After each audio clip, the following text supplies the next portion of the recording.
Сәлем қайырлы күн достар. Бүгін сіздермен дәл осындай керемет болып шығатын, дәл осындай үйдегі тамақ жасайтын қазанымызға өте жұмсақ болып шығатын, бір жасағынан шығатын осындай шоколадный пирогты жасайтын боламыз.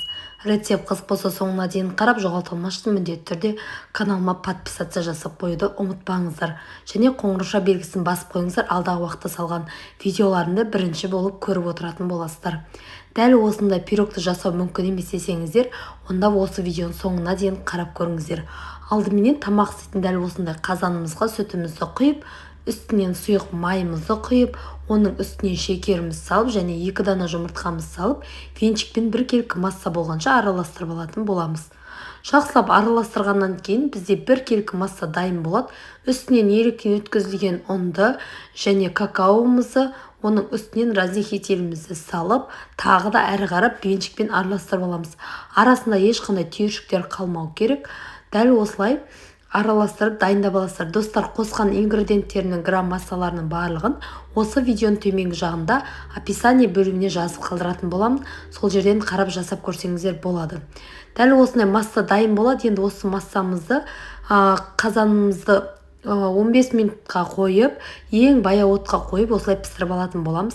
Көріп тұрғандарыңыздай таза піскен, осылай зубочистканың ағаш таяқшаның көмегімен таза піспегенін көрсеңіздер болады.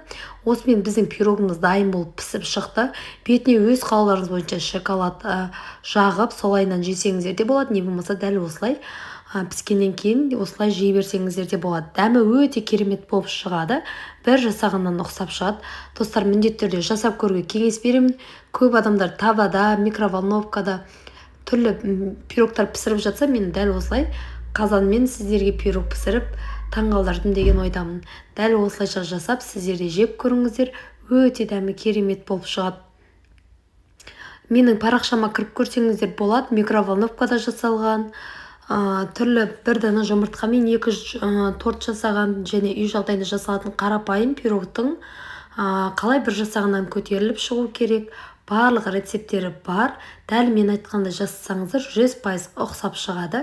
Егер де осы видеодағы пирогты қазанға пісіріп көрген болсаңыздар, өз отзывтарыңызбен осы видеоның төмен жағында комментарий бөліміне бөлісіп кетсеңіздер болады.